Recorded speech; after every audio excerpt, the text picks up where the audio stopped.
Ce vert, ça représente une prison, et l'eau, les détenus. Si on veut mettre plus de détenus, on fait quoi? On laisse déborder l'eau? Non. On prend une tasse moins remplie et on transvase.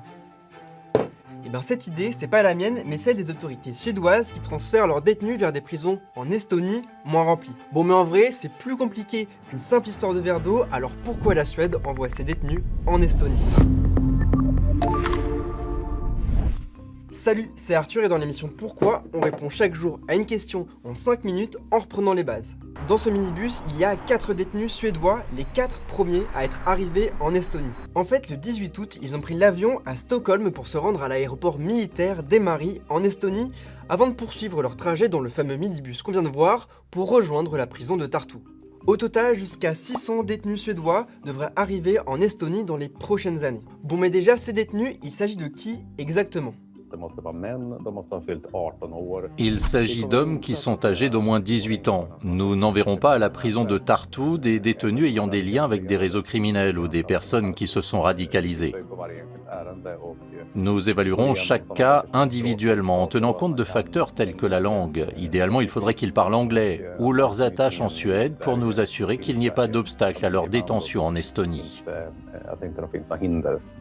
Et désormais leur peine, ils la passeront donc ici, dans la prison de Tartu, qui peut accueillir plus de 900 personnes et qui en ce moment n'en compte que 300. Il y a de la place et une prison à moitié vide, et bien comment dire, ça coûte de l'argent un peu pour rien. Et c'est pour ça que l'Estonie est plutôt intéressée pour accueillir les prisonniers suédois, car la Suède paie pour ça 8500 € par mois et par détenu.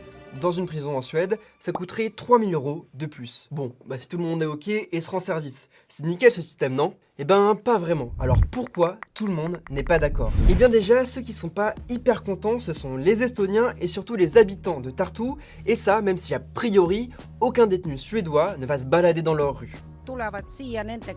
Des gens vont venir ici pour rendre visite aux prisonniers, et ils pourraient finir par s'y plaire. Peut-être même qu'ils ne voudront plus rentrer chez eux. On va se retrouver d'un coup avec des gens qui n'ont rien à faire ici et qui pourraient créer des problèmes. Alors ça c'est l'avis d'une personne, mais quand même, il y a une inquiétude dans la population, inquiétude que l'on retrouve aussi de l'autre côté, chez les familles des détenus. Bah ouais, l'Estonie est loin, environ 600 km, ça fait cher le trajet, donc ça rend les visites bien compliquées. Et surtout dans ce transfert, ce qu'on a pris le moins en compte, ce sont les prisonniers, comme l'explique cette experte. Effectivement, on ne demande pas explicitement leur avis aux détenus. On ne peut pas dire qu'ils donnent leur accord. Par contre, ils peuvent s'y opposer. Ouais, bon je pense qu'on le comprend, cette décision ne convient pas à tout le monde, mais du coup, comment en est-on arrivé là ? Eh bien, ces dernières années, la Suède a décidé de mettre de plus en plus de personnes en prison. En 2020, on comptait environ 7000 détenus. En 2025, ce chiffre est passé à 11 000. Officiellement, le taux d'occupation est d'un peu plus de 100%. Mais si on compte les lits d'appoint rajoutés temporairement, il atteint en fait les 141%.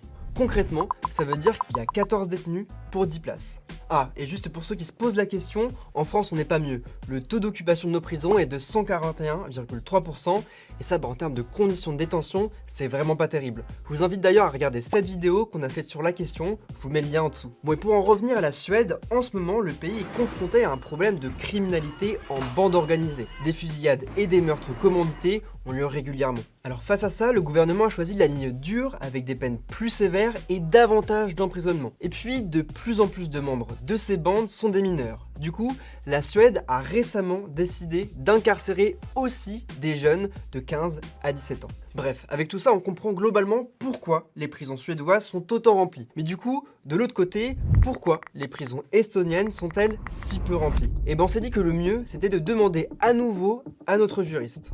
On est passé d'une conception basée sur la détention des personnes condamnées à l'idée courante aujourd'hui de la réinsertion sociale, c'est-à-dire de la nécessité d'aider les personnes à réintégrer la société. Du coup, cela s'est accompagné d'une baisse du nombre de personnes en prison. Bon, bah peut-être ça va donner des idées à la Suède, ce modèle estonien, enfin ça, c'est pas à moi d'en juger. Allez, on se fait un petit récap. Alors face à l'insécurité, la Suède mène une politique répressive, à tel point qu'aujourd'hui, ces prisons sont pleines à craquer. La solution qu'elle a trouvée, c'est de transférer les condamnés dans des prisons estoniennes qui à l'inverse sont très peu remplis. Et vous en pensez quoi? Est-ce que vous êtes plus en accord avec le modèle dur, à la suédoise, ou avec le modèle estonien? Dites-le nous en commentaire, ça nous intéresse. Allez, c'est tout pour moi, à plus.